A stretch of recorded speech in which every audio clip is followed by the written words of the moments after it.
It's the holiday season, the holly jolly time of year. It's also winter, and that's synonymous with snow. Don't you love the snow? Snow is so fun. The city is covered with Christmas decorations, and people are looking for presents for their loved ones. They all look rushed. In the crowd, they feel something important is missing. This is the most cheerful time of the year, but it seems like nobody is paying any attention to something important. Welcome to the Super Nonsensical Everlasting Story Saturday morning Random Access Memory Show. I am the PEPCAT, aka PEPCAT, the cat envy from Mackay. I'm Ché, your emperor from Shaolin. It's holiday time, so I figured do a quick chilled out video. Easy freezy, so don't expect any guest appearances. Sorry. Oh, the Teletrans and the Tele2s are down anyway. Oh, really? What's wrong with them? I don't know. This is a video about snow in video games, but I gotta say, I don't actually like the snow. Yeah, we don't really like the cold in general. One of the major reasons we left New York to go to Austin was to escape the cold. I was born in Trinidad, and I can remember the first time I saw snow in New York. I remember standing by the window looking up at the night sky and watching the snow fall. It was an amazing feeling. But as I was standing by the window, I was getting really cold, and I thought to myself, I wonder how it feels to be outside right now. It probably feels terrible. We got acclimated to the heat in Austin pretty quickly, but we never got used to the cold in New York, even though we grew up there.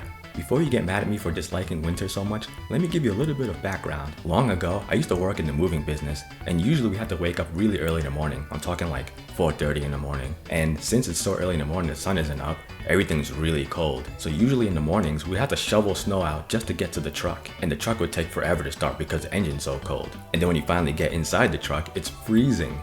I have to admit, when the truck finally warms up, it gets pretty warm and cozy inside. On top of that, when you get to the worksite, you have to shovel again just to get to the door. It was even worse in Manhattan. A lot of times you have to use like the side entrance or, like the delivery entrance.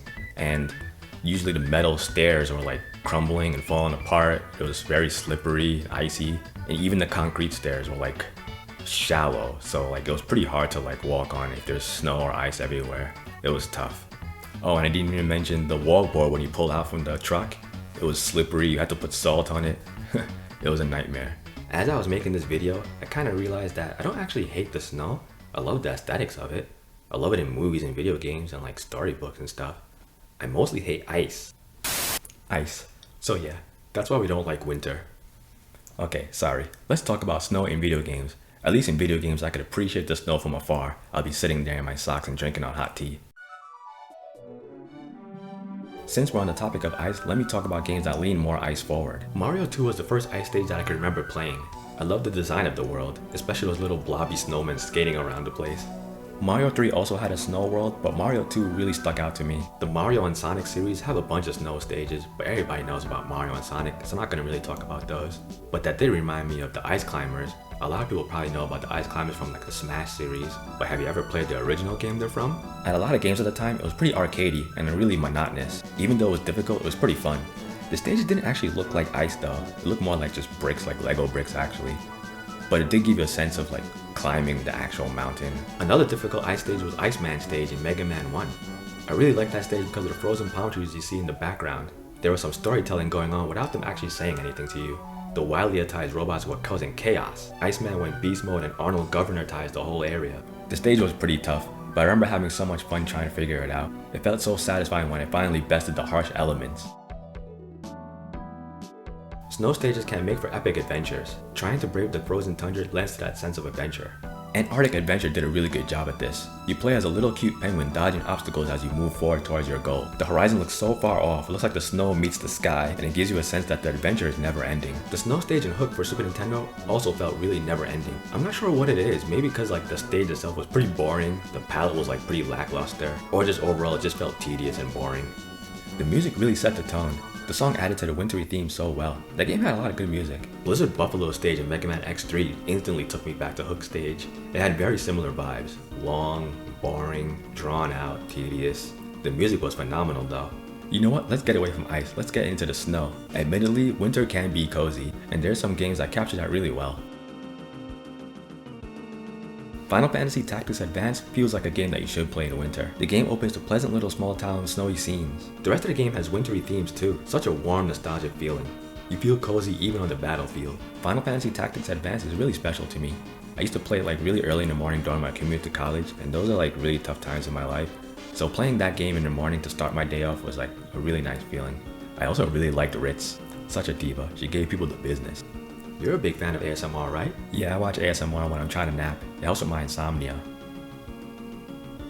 Legend of Mana's sound design is superb. I love the sounds you make when you're stomping around in your clogs. Or clumping? Clumping? It's a nice sound of wood on wood. Walking through the snow sounds really cool. It sounds like the design team went outside and like recorded themselves actually walking in the snow. The sound actually makes it feel like you're actually out there crunching on the snow and you can feel it on your feet. Or sneakers, Timbs. My fellow New Yorkers might get mad at me, but I never actually liked Timbs or boots or anything like that. But during the harsher winter, it's kind of a necessity. Sometimes the bad helps you appreciate the good. Coming into a nice warm place after coming outside from Jack Frost lancing the first layer of your skin off feels so good.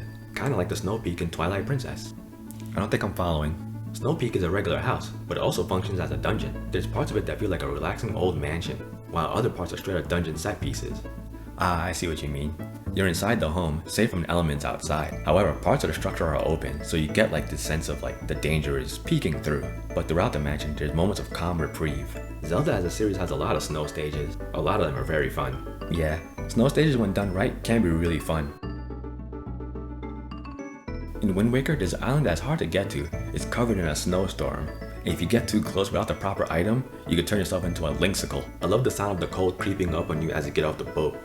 You get the sense that something bad is about to happen to you, but just as you figure out what's going on, it's too late. A classic for me is the Ice Palace in Link to the Past. It felt so foreign because most of the stages in Link to the Past are like woodlands or marshes or forests and little desert areas here and there. I always mention this, but Link to the Past makes me feel like I'm playing Legend, the movie. The aesthetics are very similar. Another cool stage was Freezeezy and Banjo-Kazooie. The game itself is very chilled and low-key. I never liked the snowman's eyes, they're so creepy. Maybe it's the teeth. Yeah, I don't remember it looking like that. I probably just like erased it from my mind. Wait, we never even talked about snow mechanics. We talked about slipping and sliding. You want to talk about getting blown? What? Getting blown away. Oh. It's a little annoying, but the freezing mechanic in Metal Gear Solid is pretty cool. Your rations can freeze. The cold messes with your health. You can even catch a cold. Similarly, in Lost Planet, the cold saps your energy. It makes traversing that brutal planet even more of an ordeal, on top of having to deal with the hostile natives. Oh, you know what's a cool snow stage? Fisherman's stage in Darkstalkers actually has a lot of snowy stages. Uh-oh, it's time. Good, because you brought up Darkstalkers and we would have been here forever if you weren't forced to stop. I know. What's your favorite snow stages? Please let us know in the comments and subscribe. You don't like snow? Please like, comment, and subscribe. Stay warm. See ya. Stay cozy. Laters.